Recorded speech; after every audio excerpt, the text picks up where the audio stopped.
Olá, graça e paz a todos os seminaristas do nosso Seminário Teológico do IBBC.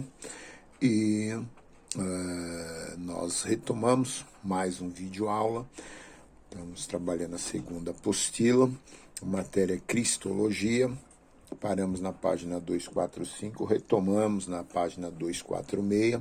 Vamos tratar da pessoa de Cristo, a sua unidade.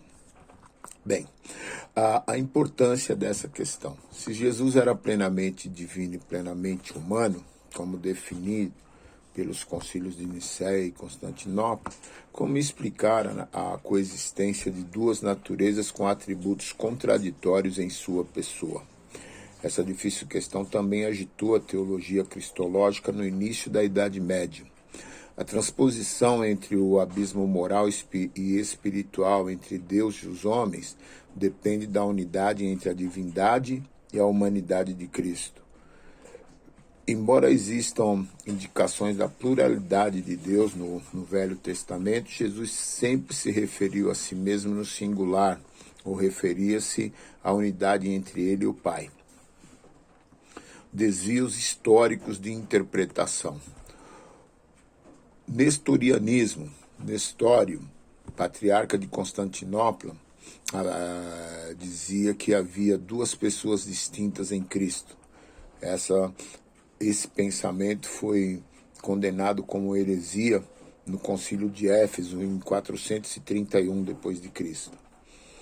Eutiquianismo, Eutico, abade de Constantinopla, ele dizia que as duas naturezas se fundiram em uma só, nem divina nem humana, também considerada e condenada como heresia pelo Concílio de Calcedônia, em 451. Adocionismo. Esse desvio diz que Deus adotou Jesus como seu filho em algum momento de sua vida terrena, talvez no batismo, na ressurreição, e que trata-se de um homem tornando-se Deus do que Deus tornando-se homem. A doutrina do kenosis, do grego keno, esvaziar-se, baseia-se em Filipenses 2, do 6 ao 8, e postula que Jesus se esvaziou da forma de Deus.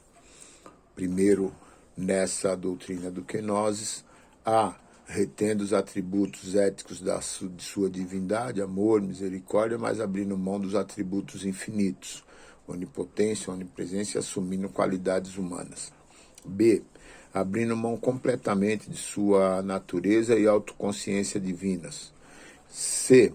Os atributos divinos foram essencialmente reduzidos para se acomodarem a um modo humano de existência e expressão, alteração de gênero. E D.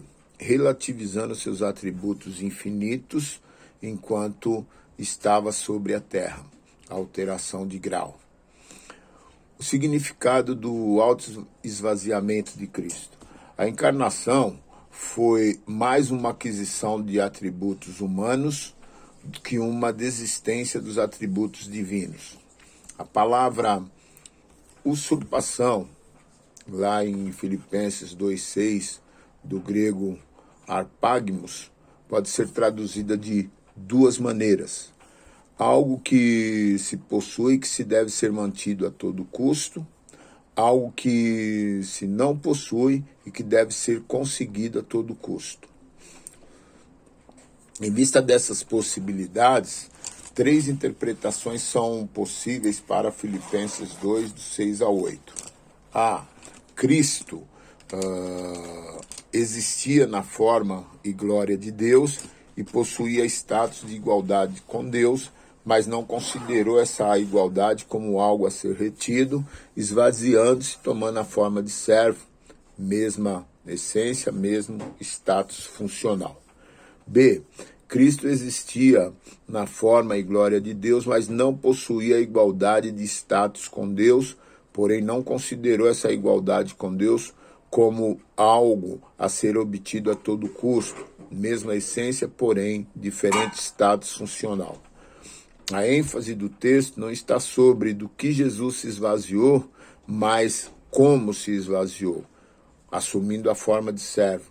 Cristo não possuía status de igualdade com Deus, mas ao contrário de Adão, não perseguiu a possibilidade de ser igual a Deus. O esvaziamento não se refere à forma morfe divina, que é a própria natureza e essência de Deus, mas a igualdade com Deus quando Cristo tornou-se funcionalmente subordinado ao Pai durante sua vida terrena.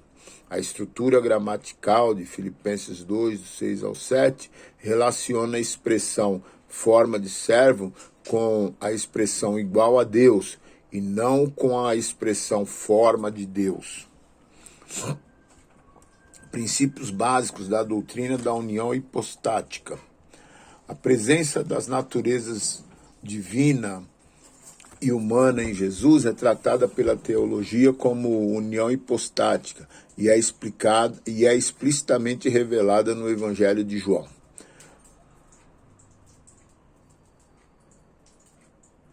Em João, em Romanos, em Filipenses, em Timóteo, em Hebreus e na primeira carta de João. Após a ressurreição, a união hipostática permanece para sempre. A união das duas naturezas significa que elas não atuaram independentemente. Jesus não exerceu sua divindade em certas ocasiões e sua humanidade em outras. Os atributos divinos de Jesus estavam funcionalmente limitados pela sua humanidade, mas não reduzidos na sua essência. Ele ainda tinha poder para ser onisciente, onipresente, uma limitação circunstancial no exercício de seu poder e de suas capacidades, não uso voluntário. A concepção da humanidade atribuída a Jesus é feita erroneamente com base na humanidade corrompida pelo pecado, mas a humanidade de Jesus existia na sua forma mais plena e imaculada. A iniciativa da encarnação veio de Deus e não do homem. Nosso problema em compreender a encarnação deve-se ao fato de que, na realidade, estamos nos perguntando como um ser humano pode se tornar Deus, quando, na verdade, não é impossível para Deus se tornar homem. A declaração de fé do Concílio de Calcedônia sobre a unidade de Cristo. Ela declara: um só e mesmo Cristo, Filho, Senhor, unigênito, que se deve confessar em duas naturezas inconfundíveis e imutáveis, indivisíveis e inseparáveis.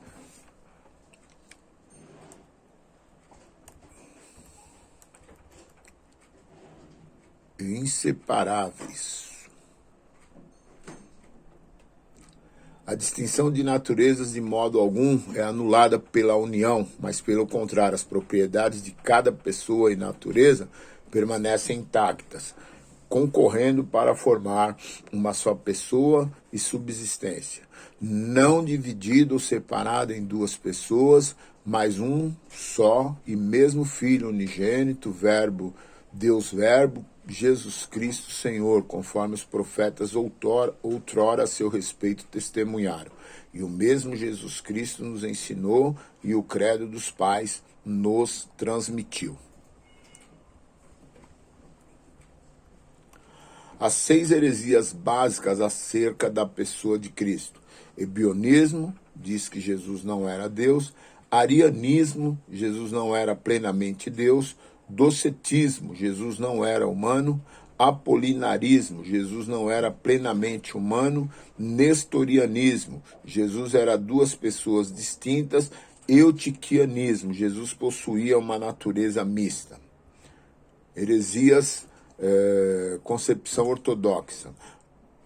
Ebionismo, arianismo, docetismo, apolinarismo, nestorianismo e eutiquianismo. Agora na página 250, a obra de Cristo, seu sofrimento e morte. Importância. A morte de Cristo como solução para o problema do pecado humano e como meio de trazer os homens à comunhão com Deus é uma das ideias centrais do Novo Testamento. Conexão vital com a encarnação. Jesus nasceu para morrer, a encarnação visava a expiação. Destaques dados à morte de Jesus no Novo Testamento. Mais de 175 citações no Novo Testamento. E, investigada pelos profetas do Velho Testamento. F, anunciada e confirmada pelo próprio Jesus. G, nos escritos de Paulo, há mais de 30 referências à morte de Cristo. H, nos escritos de Pedro. I, nos escritos de João. J, na Epístola aos Hebreus. Tipos e predições da morte de Cristo no Velho Testamento. Por meio de tipos e profecias diversas, a morte de Jesus é tratada em todo o Velho Testamento. Exemplos de tipos específicos sobre a morte e sacrifício de Jesus. A, o sacerdócio de Arão. B, o sangue do sacrifício. C, o cordeiro pascal. E D, a serpente no deserto. Exemplos de profecias sobre a morte de Cristo. Alusões à crucificação. E F, o servo sofredor. E G, o atentado de Satanás. A natureza da morte de Cristo não foi acidental. Cristo não morreu como mártir em defesa de uma causa nobre. Ela foi pré-determinada na eternidade. Foi voluntária. Alcance e abrangência da morte de Cristo. A morte de Cristo tem duplo aspecto. É universal e restrita. É universal em sua abrangência e suficiência, mas é restrita em sua eficiência. É suficiente para todos, é eficiente somente para a salvação de todos os que creem, é eficiente para o juízo de todos os que permanecerem na incredulidade. Resultados da morte de Cristo. Em relação aos que creem: A, anulação do potencial do poder do pecado, libertação do domínio espiritual das trevas, libertação de maldições. D, remoção da condenação. E, remoção das diversas barreiras existentes entre os homens. F, oportunidade de filiação a Deus. G, oportunidade de reconciliação com Deus. H, perdão dos pecados. E a base da justificação. Em relação ao domínio exercido por Satanás: A, foi retirado o seu poder sobre o mundo. B, foi retirado o seu poder sobre a morte. E C, principados e potestades são derrotados. Em relação ao universo físico: A, libertação do cativeiro da corrupção, seja ele qual for. E B, há um efeito cósmico de difícil entendimento na obra redentora de Jesus. Nós paramos na página 252, prosseguimos na 253 com a obra de Cristo, significados teológicos da morte de Cristo. Boa aula a todos.